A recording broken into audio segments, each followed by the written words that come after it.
This is my Peugeot 307 2007 facelift model, 1.6 petrol version TU5 JP4 engine. And what we really experience is that if you slightly flick the stalk here, the indicator stalk, you don't even need to do anything, don't need to flick any switches. The headlights come on kind of automatically or randomly if you like. Then I have to click on the side lights, then they switch off. So this is a video how to do a temporary fix on that, and it really works. I mean, works quite well. I've tested it for quite a while. They don't come on randomly. So stay tuned. So let me show you what happens if I turn it on. So this is on. So if I wiggle slightly the switch, I mean, I'm not even turning anything. Look how the lights will turn on automatically. There we go.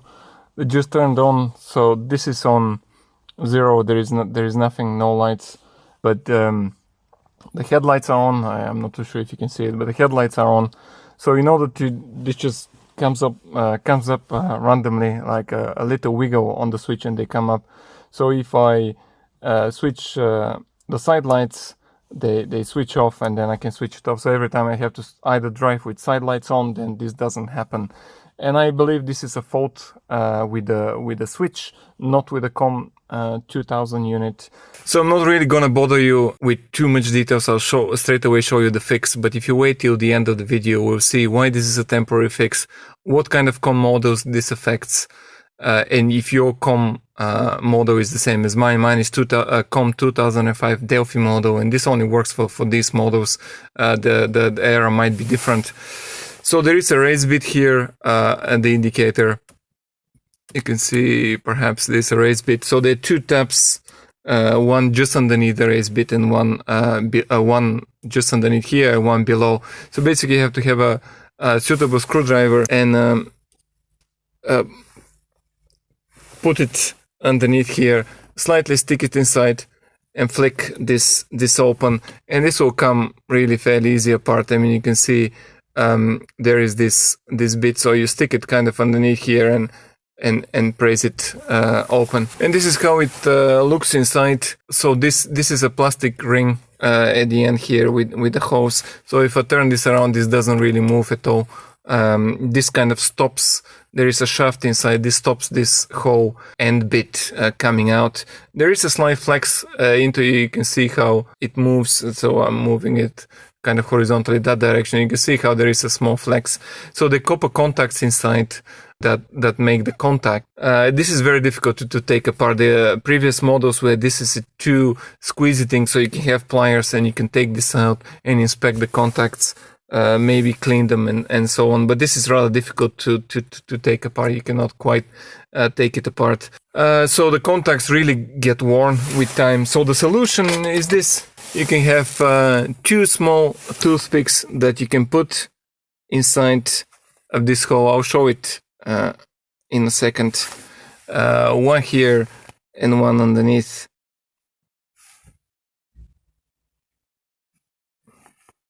There we go. You just stick it in, push it inside. So these two toothpicks, there is a shaft inside. So this really makes this. Let me push them a bit more. So this really makes this whole thing not to really move at all. Horizontally, it doesn't really move. The contacts get closer together because this kind of takes off the slack, and this doesn't interfere anything with the function. Stays there. But it really becomes really steady. This really becomes very, very tight. So the contacts inside work, and I say it's a temporary. So this is the fix really. So you can put these, and then of course you can just plug in the cap. You have to cut these. I'm not too sure if you can see.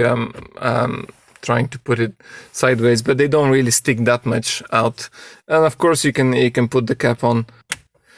And doesn't really interfere with any of the play. This is not the clicky button.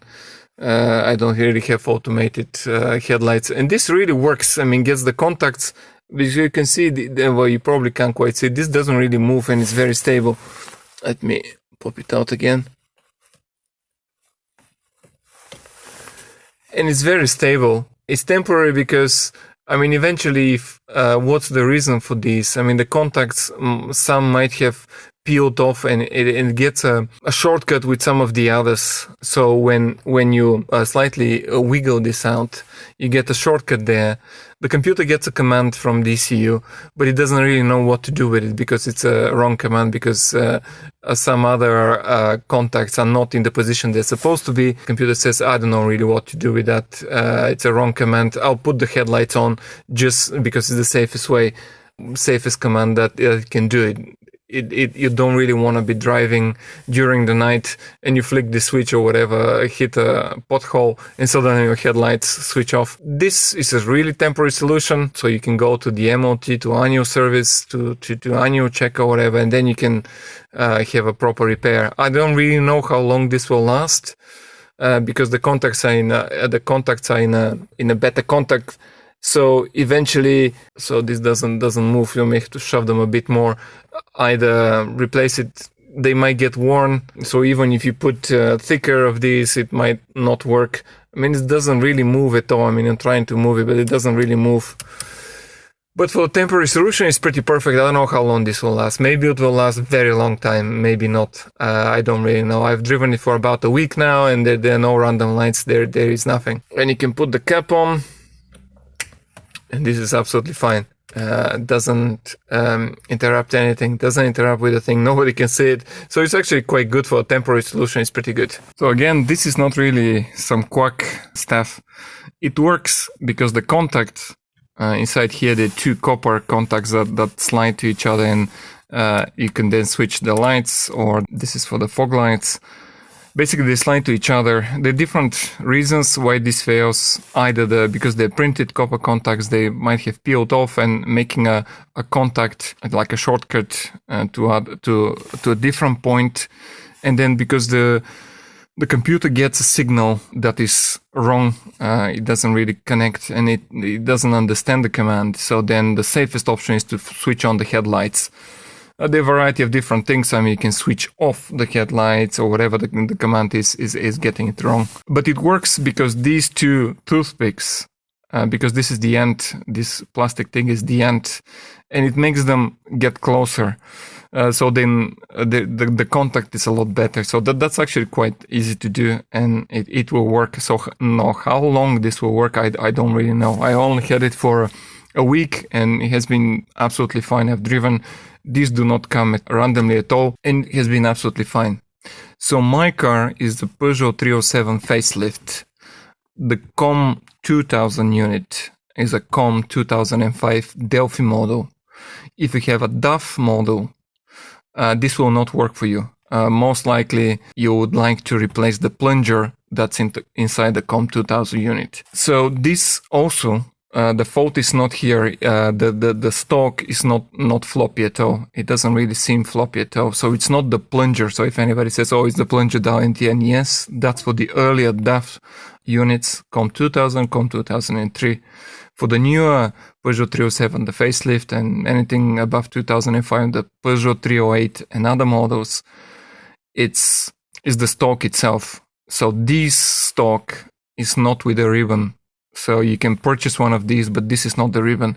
This is a cable with a cable, and I couldn't really see anywhere where I can buy those. So you cannot quite so easily buy a stock, just replace the stock. You have to buy the whole COM2000 unit, and I'm probably gonna do that because this temporary solution, I don't know how long it will last. Next thing is, how do you know if yours is COM2000, COM2003, COM2005, Delphi? I'll show you how to do that. So in order to determine whether this is, what kind of unit this is, COM2005, Delphi or DAF, you basically have to lift this top cover, and you can see the numbers underneath. So there are two bolts underneath. Now underneath there are these two bolts, so you can see here and here, these are two bolts that hold the bottom and the upper.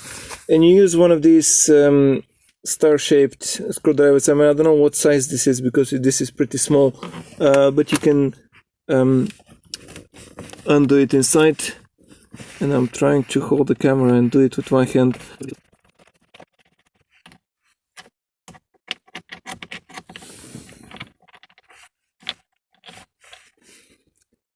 This is the bolt, and this is how it looks inside.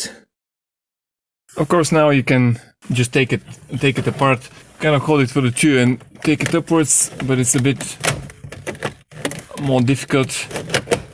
But you can take it like that. You can remove it, and then you really have access to this COM2005 unit. So let's see if this will work out. Trying to position my camera on that. I have to rotate as well. Let's see if this will. So there we go, COM2005 Delphi 001.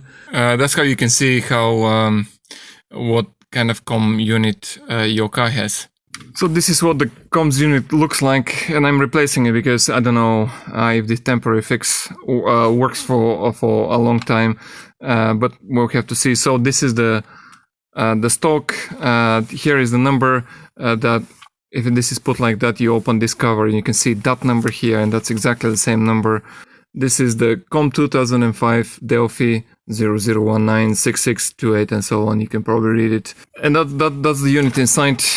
And this is not the plunger. And it's the contacts here inside. So that's why you just pop it in, put toothpicks inside, and this will actually work. What else? I mean, I can't really see anything else. Of course, putting it back together is a bit more on the difficult side, so you have to kind of push it backwards and squeeze it in. But eventually it gets together, and then you have to, on the right side, not on the left, you have to kind of try to match it where it stands, but you can like squeeze it and put it back together. This is for COM, again, this is for COM2005, the Delphi unit. The COM 2000, 2000 and 2003, the DAF units, most likely if you have a floppy stock, is the plunger, which is really cheap. It's a white plunger like that, and they get worn with time. This is a slightly different plunger, and it doesn't. This is not a floppy stock. It's the contacts inside of the stock. So thank you very much indeed for watching. Hopefully that is useful to someone, how you can temporarily fix. I mean, I'm not saying that this is a permanent fix. I only say that this is a temporary fix. I mean, I might be a permanent fix, but you might have to eventually pop it out again, this end cap, replace the toothpicks with something else, or put a screw there instead of toothpicks, really tiny screw, just so it connects there. Don't pay attention to my wheel. It's a bit worn. I'll have to put stuff on top. So thank you very much indeed for watching. Let me know for any comments in the comment section. Thank you.